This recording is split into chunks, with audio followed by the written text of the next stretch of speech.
64. At Bramble Ridge Wunang exerted great effort. At Shrine of Sylvan Immortals Tripitaka discusses poetry. We were telling you about the king of the Sacrifice Kingdom, who expressed his thanks to Tripitaka Tang and his disciples for recovering the treasure and capturing the fiends by offerings of jade and gold to them, which they refused to accept. The king therefore ordered the attendant before the throne to have 2 suits of clothing made for each of the pilgrims, according to the style that they had been wearing. 2 pairs of shoes and socks and 2 silk sashes were also made for each person. In addition to these, dried goods, both baked and roasted foods, were also prepared. After their travel rescript had been certified, the king called for the imperial cortege. Many civil and military officials, the people of the entire capital, and the monks of the dragon-subduing monastery followed him to send the 4 out of the city, accompanied by the sonorous sounds of pipes and drums. When they had gone for some 20 miles, they took leave of the king first, while the rest of the officials and people retired after another 20 miles. Those priests from the dragon-subduing monastery, however, refused to turn back even after walking with the pilgrims for some 50 or 60 miles, a few insisting that they would travel with the pilgrims to the western heaven, and a few others saying that they would practice austerities while serving the pilgrims on their way. When Pilgrim saw that none of them was willing to turn back, he had to use his magic. Pulling off some 30 strands of his hair, he blew a mouthful of divine breath on them, crying, "Change." They changed at once into a herd of ferocious striped tigers, prowling and growling, which had the main road completely blocked.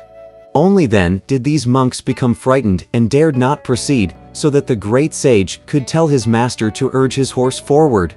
In a little while, they faded in the distance, and the monks burst into loud wailing, all crying, "Most gracious and kind fathers, you're unwilling to save us because we have no affinity." Leaving those monks behind, we tell you instead about the master and his 3 disciples who headed toward the west. Only after they had gone for quite a distance did Pilgrim retrieve his hairs. Truly the seasons were quick to change, and soon it was the end of winter and the beginning of spring. Neither too hot nor too cold, it was a pleasant time to travel. As they walked along, they came upon a long ridge over which the main road had to pass. When Tripitaka reined in his horse to look at the place, he saw that the ridge was covered with brambles and clogged with creepers and vines. Though there was a faint trace of the road, it was flanked by the prickly thorns of brambles crowding in from left and right. "Disciples," the Tang monk called out, "how could we walk through this road?" "Why not?" asked Pilgrim. "Oh, disciples," said the Tang monk, "below's the fated path. Above are the brambles. Only reptiles or insects creeping on the ground can get through.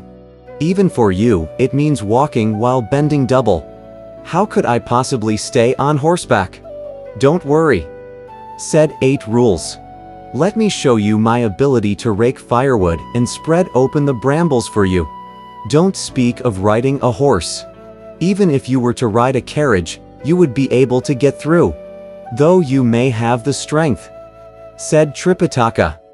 "You can't last over a long distance. I wonder how wide this ridge is. Where can we find the energy?" Pilgrim replied, "No need to discuss this anymore. Let me go and have a look."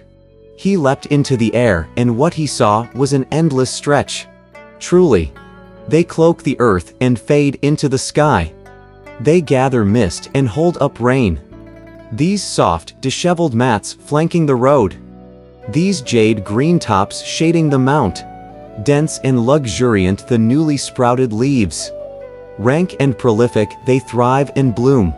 They seem from a distance to have no end. Close up, they look like a vast green cloud. Furry and lush. In fresh dark green. They rustle loudly in the wind, as the bright sun makes them glow. In their midst are pines, cedars, and bamboos. Many plums, willows, and mulberries even more. Creepers wind around old trees. And wisteria, the drooping willows. Laced together like a prop. They seem like a matted cot. There are flowers blooming like brocade. and wild buds send fragrance far away. Which man has not met some brambles during his life? Who has e'er seen such vast thickets of the west? After he had stared at the region for a long time, Pilgrim lowered his cloud and said, "Master, this ridge is enormous." "How enormous is it?" asked Tripitaka. "I can't see the end of it," replied Pilgrim. "It seems to be at least 1,000 miles long." Horrified, Tripitaka said, "What shall we do?" "Please don't worry, master," said Sha Monk with a laugh. "Let's follow the example of those who burn off the land and set fire to the brambles so that you may pass through." "Stop babbling," said 8 Rules. "To burn off the land, you must do it around the time of the 10th month when the vegetation has dried up and is readily ignitable. Right now, it is growing luxuriantly. How could it be burned? Even if you could," added Pilgrim, "the flame would be quite terrifying." "How are we to get across then?" asked Tripitaka. "If you want to get across," said 8 Rules with a laugh, "you'll have to do as I say." "Dear idiot." Making the magic sign with his fingers, he recited a spell and gave his torso a stretch, crying, "Grow." At once he reached the height of some 200 feet.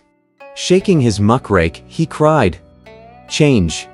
And the handle of the rake attained the length of some 300 feet. In big strides, he walked forward and, his 2 hands wielding the rake, pushed away the brambles left and right. "Let master follow me," he said, and a highly pleased Tripitaka quickly urged his horse forward, followed by Sha Monk pawing the luggage and Pilgrim, also using his iron rod to clear up the path. That whole day they did not rest at all and journeyed for some 100 miles.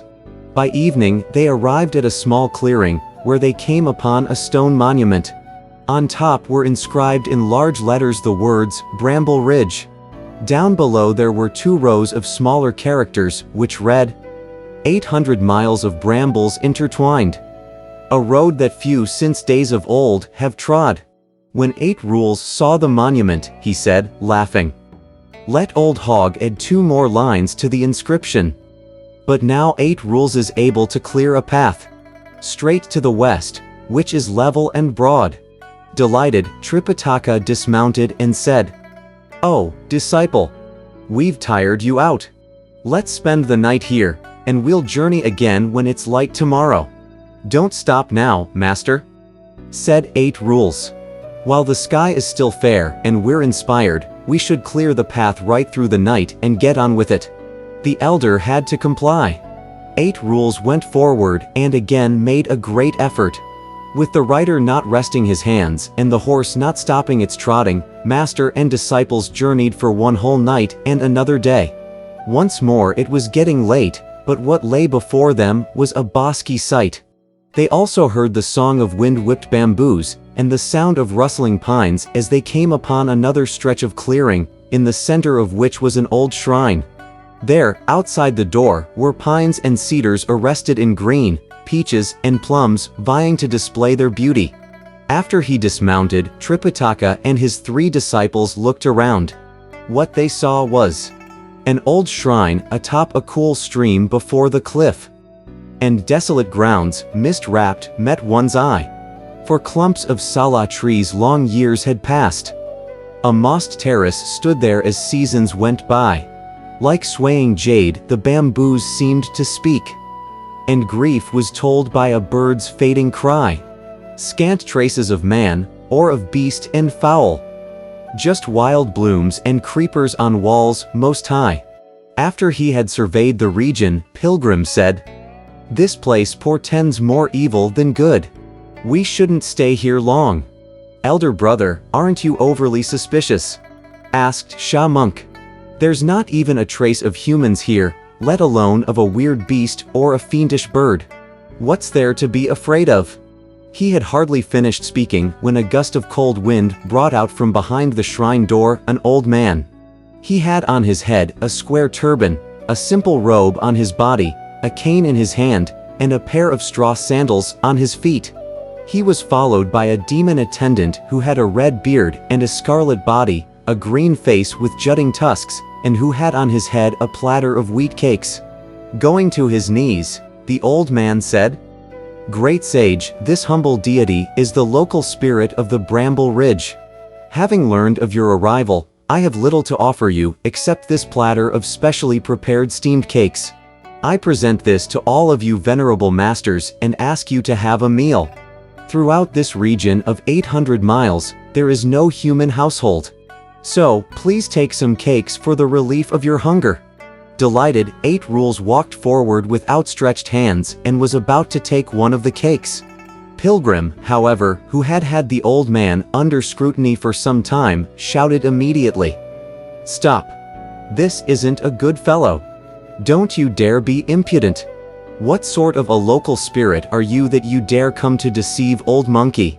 Watch my rod." When the old man saw him attacking, he spun around and at once changed into a gust of cold wind. With a loud whoosh, it swept the elder high into the air. Tumbling over and over, he soon vanished from sight. The great sage was so taken aback that he did not know how to begin to search for his master, while 8 Rules and Sha Monk stared at each other, paling with consternation. Even the white horse neighed in fear. The 4 of them, 3 brothers and the horse, seemed to be in a trance. They looked far and near, but there was not a trace of their master. "We shall leave them there, busily searching,"